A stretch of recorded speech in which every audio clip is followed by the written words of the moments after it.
Aksa yan. Kakabit tayo ng voltmeter sa TMX Alpha 125. Ito siya. Oh.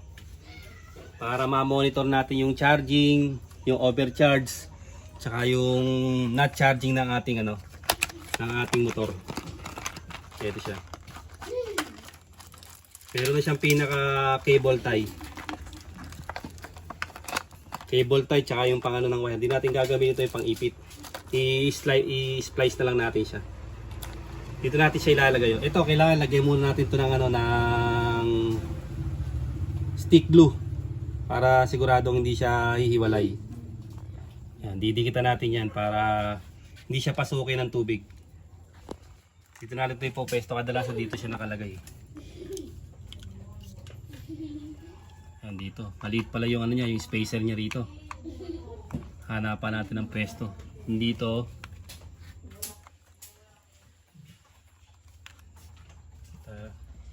Kung dito dapat yan, kaya lang di masyadong malaki yung niya.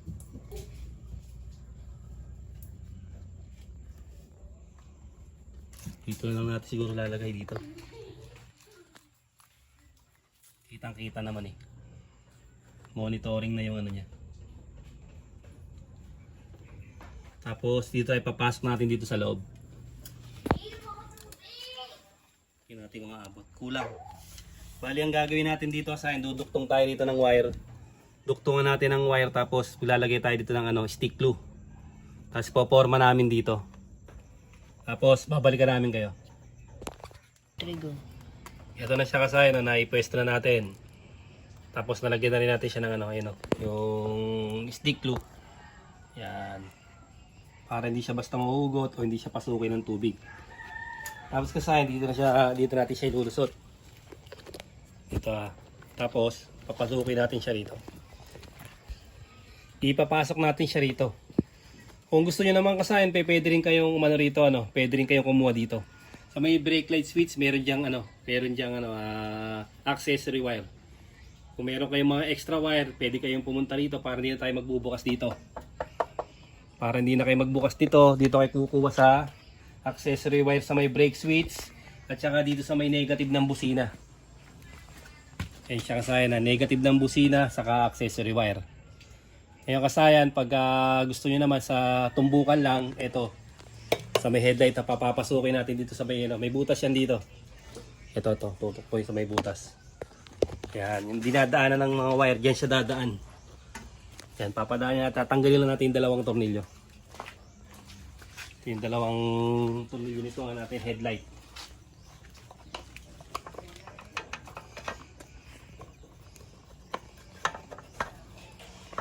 Phillips screw lang gagamitin nyo.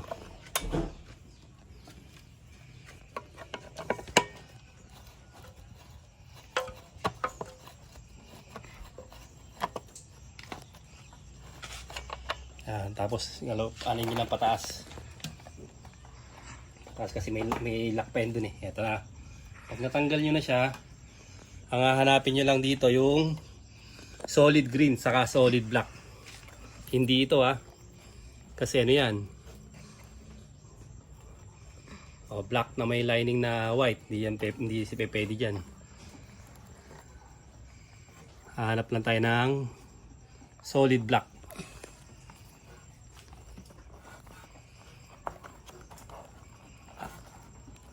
Solid black at solid green.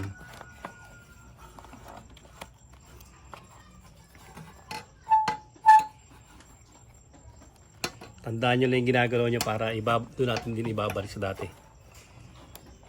Ito. Yan. Ito, solid black. Ito yung medyo makapal. Yan, solid. Tapos, solid green. Ito siya. Papapasukin muna natin yung ipapasok muna natin yung ating yung ating wire. Dito siya dadaanin yun. Sa may space na yan.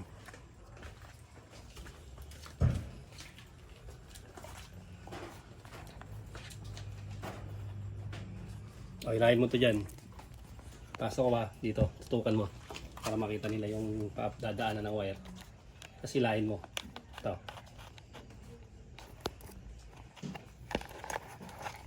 Ayos na. Tapos pagka ano nyo rito, kailangan pag tinupi nyo, hindi siya mahatak ha. Yung tama lang yung ano. Para hindi siya mahugot. Ito na. Yung ating accessory wire.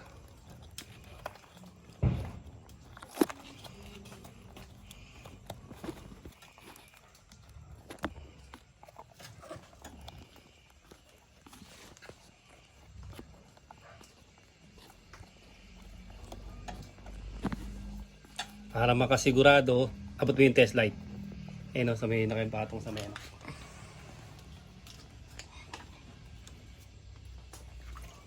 Lagay nyo yan, buksan mo yung susian. Yan, lagyan na natin sa body ground. Ayan siya. Pag umilaw, accessory wire. Yan na, umilaw siya. Tapos pagka pinatay natin susian, mamamatay siya. Yan ang accessory wire. Diyan natin ilalagay yung ano, yung positive.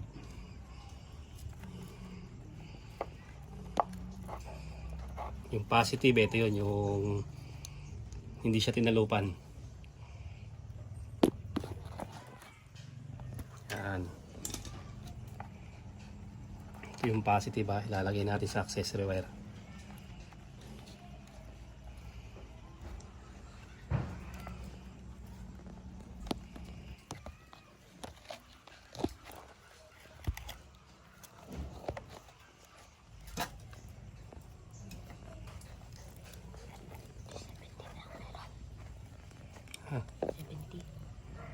Yan siya.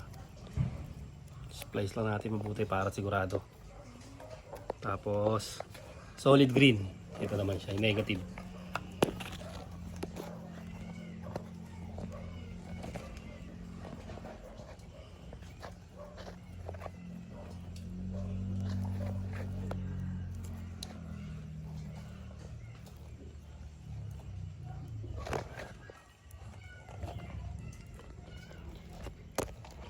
Ba, medyo medyo makauna to yung accessory napakalambot eh.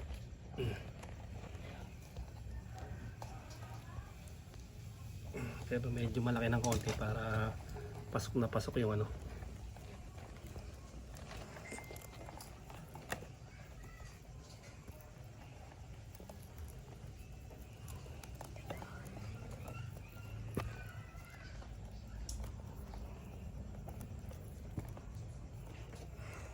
Tete pa na lang namin yung kasayan para mabilis lang tayo.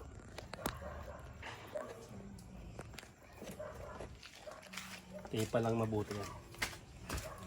Tapos test na natin. Ito siya kasayan no? Dito ka na sa ano, sa harap. Ayan na siya.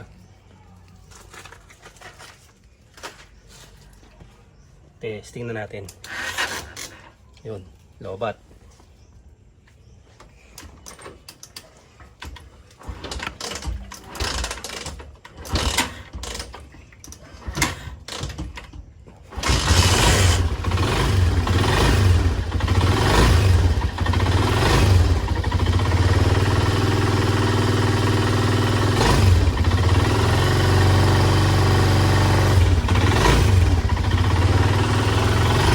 Pasin nyo kasaya no.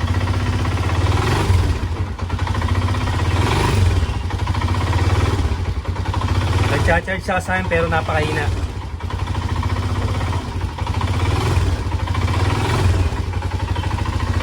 Ibig sabihin kasaya mahina ang charging niya. Ganun lang kasaya yung pagkakabit ng voltmeter sa ating motor. Isang positive, isang accessory wire at saka isang negative na solid green.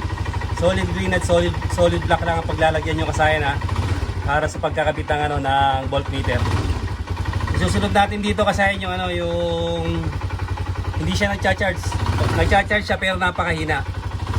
Kaya hindi kahit ko kayo na magkabit ng voltmeter dahil napakalaking tulong sa motor, sa sasakyan, sa four wheels, kahit anong mga sasakyan na ano ginagamitan ng battery. Hanggang dito na lang mga kasayan. Salamat sa panonood.